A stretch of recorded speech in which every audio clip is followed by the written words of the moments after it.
جی دوستو، آج میں اسرائیل کی طرف سے جاری غزہ میں ظلم و ستم اور بربریت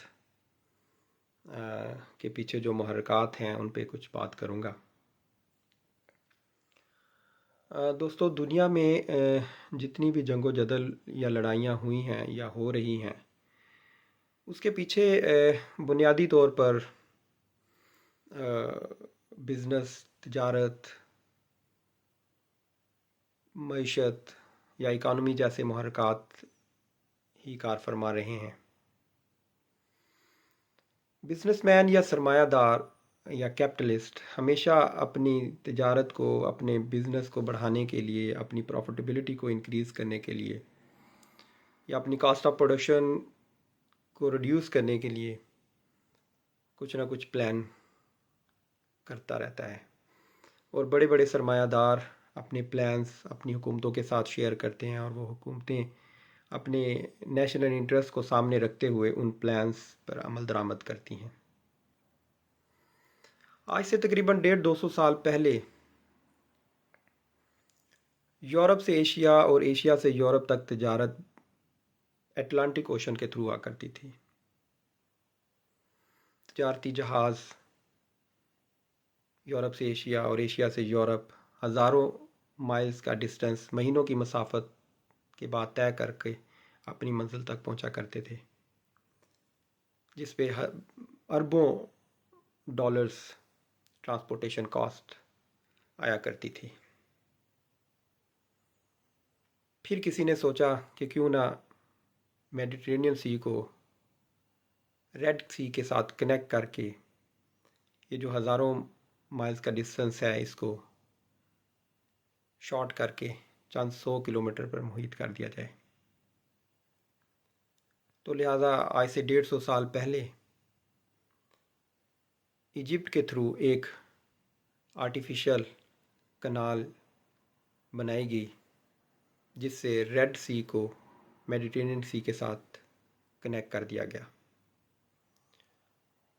اور وہ فاصلہ جو مہینوں کی مسافت کے بعد طے ہوا کرتا تھا،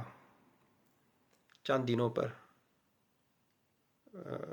محیط ہو گیا، اور اربوں ڈالر کی ٹرانسپورٹیشن کاسٹ بھی سیو ہوئی۔ لیکن اس نئے تجارتی روٹ کا سارا فائدہ ایجپٹ کو ہوا، کیونکہ یہ سارے بحری جہاز، انٹرنیشنل ٹریڈ شپس ایجپٹ کے تھرو گزرتے ہیں، تو لہٰذا ایجپٹ سالانہ 9 سے 10 ارب ڈالر اس تجارتی روٹ کے ذریعے ارن کرتا ہے۔ جب اسرائیل بنا تو اسرائیل میں کچھ لوگوں نے سوچنا شروع کیا کہ کیوں نہ، چونکہ اسرائیل کی ٹیریٹری بھی ایک طرف سے ریڈ سی کے ساتھ کنیکٹڈ ہے اور دوسری طرف سے میڈیٹرینین سی کے ساتھ، تو کیوں نہ ایک سوئس کنال کے اگینسٹ ایک نیا آلٹرنیٹو روٹ بنایا جائے، اور یہ جو بینیفٹ اس آبی روٹ کے ذریعے ایجپٹ حاصل کر رہا ہے اس کو اپنی طرف ڈائیورٹ کیا جائے۔ تو لہٰذا 1990s میں ایک نیا پروجیکٹ اسرائیل میں ڈسکلوز ہوا، جس کو بین گورین کنال کا نام دیا گیا۔ ناظرین، یہ نئی کنال اسرائیل میں بننے جا رہی ہے، جو ریڈ سی کو میڈیٹرینین سی کے ساتھ کنیکٹ کرے گی، اور اس کے اوپر عمل درآمد 2021 میں شروع ہو چکا ہے۔ یہ کنال چونکہ غزہ کے ساتھ سے گزرے گی، تو لہٰذا اس کنال کی سیکیورٹی کے لیے اسرائیل کسی بھی حد تک جا سکتا ہے، اور دوسری طرف اس کنال کے بننے سے جو سب سے زیادہ نقصان اگر کسی کو ہوگا تو وہ ڈیفینیٹلی ایجپٹ کو ہوگا، کیونکہ ایجپٹ سوئس کنال سے 9 سے 10 ارب سالانہ حاصل کر رہا ہے، اور اسرائیل اس نئی بین گورین کنال سے 6 ارب سالانہ کی انکم ایکسپیکٹ کر رہا ہے، تو ڈیفینیٹلی ایجپٹ کی سالانہ آمدن کٹ شارٹ ہوگی۔ اب اللہ عالم حماس نے جو اسرائیل پہ اٹیک کیا اس کے پیچھے کیا محرکات تھے، اپنے اس روٹ کو سیکیور کرنے کے لیے یہ اسرائیل کا اپنا خود کا پلان تھا یا کسی اور طاقت کا پلان تھا اس روٹ کو فیل کرنے کے لیے، یہ لیٹر آن آنے والے سالوں میں یہ بھی بات سامنے آ جائے گی۔ لیکن اس نئے روٹ کو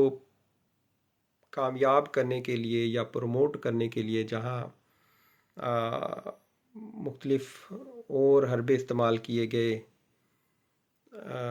لیکن جو غزہ میں ظلم و ستم برپا کیا گیا ہے یا کیا جا رہا ہے انتہائی قابل مذمت اور افسوسناک ہے۔ اور سب سے بڑھ کر جو افسوس کی بات ہے کہ مسلم دنیا میں جس لیول کی آواز بلند ہونی چاہیے تھی اس ظلم و ستم کے خلاف وہ نہیں ہوئی۔ اس کے برعکس نان مسلم کنٹریز میں، خاص طور پر یورپ میں، فلسطینیوں کے حق میں آئے روز پروٹیسٹ ہو رہے ہیں۔ یہاں یو کے میں آئے دن احتجاج ہوتے ہیں فلسطینیوں کے حق میں، اسرائیل کے خلاف۔ آج بھی یہاں فلسطینیوں کے حق میں ایک مظاہرہ ہوا۔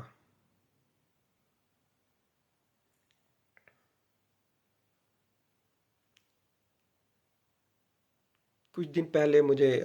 ایک چرچ میں جانے کا اتفاق ہوا۔ یہاں چرچ میں انہوں نے اپنی عبادت کمپلیٹ کرنے کے بعد خاص طور پر فلسطینیوں کے حق میں دعا کروائی۔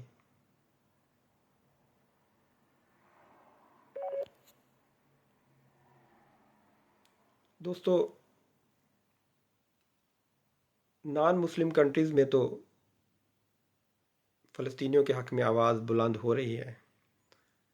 لیکن مسلم کنٹریز کو بھی اپنا رول پلے کرنا چاہیے۔ افسوس کی بات ہے کہ ہمیں